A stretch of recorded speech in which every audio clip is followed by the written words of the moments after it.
Hi, hello. Welcome back if you're back. Today I was painting a little wooden thing, so it's a little different than usual. It's a thing I'm painting, and yeah, I saw this in my local hobby craft because it was on a nice discount, just a little over £1. And who doesn't like discounts, alright? So it's got pretty flat, nothing there. But I did like this real texture, so it was pretty cute. And I have some ideas that I want to utilize when painting it. Because it's wood and it's got little bits hanging off and I don't have sanding paper or any of the sort, I'll be using a nice lovely serving of gesso. That's a huge pot, I know. Yeah, and I'll be painting both sides after I remove the sticker, and I don't know, just join me, watch me, and I'll explain the process as I go along. So then I cracked open a pot of gesso and started applying it. At first I tried to coat everything and, try to cover it like as thinly as possible so there won't be too much unevenness and texture left over, and I made sure to coat both sides. It took about 2 to 3 coats to have it like nice and smooth, mostly because there were some little splinters hanging around and I don't have access to sanding paper, so I couldn't deal with it that way. And yeah, I just had to do my best with just layering gesso on top of it. And yeah, my plan for this was to essentially keep the front where the indents are relatively simple, because I particularly bought this because I liked the front, and I wanted to kind of keep this like nice looking face of it. So a simple design, and yeah, just added green to it because cacti like green. I actually ended up buying a special shade of green called green earth, because the green I had before in my paint set that was translucent wasn't the right shade that I needed, and I couldn't figure out how to paint it, and I just saw this and I was like, yay, that's perfect.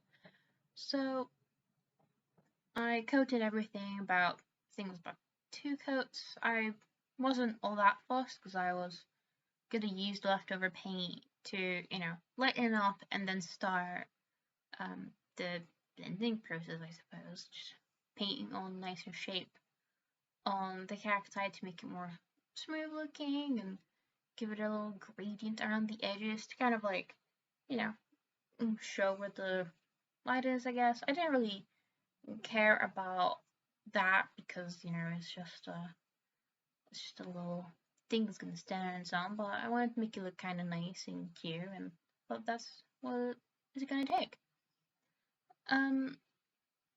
Yeah, so I just used the green with the other green to make more green.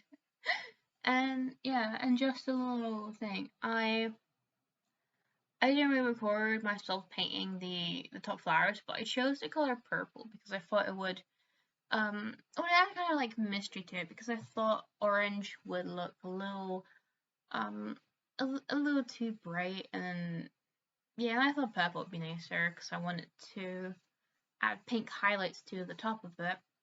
And a funny thing with that, again, when I bought the purple, I just saw, the right shade of purple, and I was like, mine, bought it.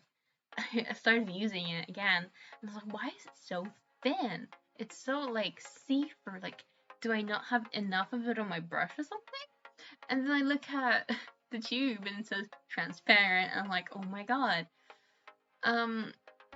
So it took me several coats, well, by that 2 coats, because I decided to change it and paint it with pink instead at the top and just add like purple shadows. But I'm not gonna lie, it's not the best thing I've painted. I could have done better, maybe mixed more pink into the purple, and yeah, that's why I didn't film that section, because it just wasn't looking good. And here I used blue from this tube. It's a completely different blue, and I just wanted to show you that it's a different brand of blue. I actually found it in a little storage box under the table. Yeah, and here I decided to use, to make an orange, because I was struggling to make a brown, so I plopped in an orange and a red. Well, orange, no, it's yellow. I don't even know my colors, apparently. Yeah, it's just thought it'll solve the problem. It kind of did, because I wanted to go for like this like warm orangey brown, and I was just having such a hard time mixing it. I used my paintbrush as a reference because that's the kind of color I wanted it to look like, It's the closest color I had. Manila swatch, and wait, why? This is sad. It's completely out. But yeah. Yeah, the rest of it is just I painted the pot. I've actually painted the same design on both sides. I thought it looked kind of plain, and also around the rims. Around the pot, I decided to paint it with a much darker brown because it looked a little too 2D. But I wanted to keep it very like simple, one color, to kind of contrast the actual cactus. And the back, I painted pretty much the same, and I didn't put too much effort into it. I was planning to paint something cool, but the weather was really hot, so my paint would just clamp up, so I kind of left it as is, which is just simple color, because it's really hard, as I found, to paint with partially dried paint. It was really clumpy, so I couldn't really get the details I wanted, because the paintbrush would pick up so much paint. It was all just like a cluster, and it didn't apply well, and the brushes would dry instantly. And yeah, just a little warning, don't paint during a heat wave. Your paints will dry. And yeah, also look at me, I'm painting with a zoomed in picture. Again, it's like a small detail, and I'm just kind of going over the indents with a much paler greeny one. And yeah, that, so enjoy that for a minute.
And as a final touch, I decided to outline the white rings on the pot shape with my black Posca fine liner. Yeah, I actually love this fine liner. It's great. It's good on everything. And yeah, if you like that, let me know and stay tuned for maybe even next weekend if I, manage to get my shit together and post cohesively. Until then, I will be around.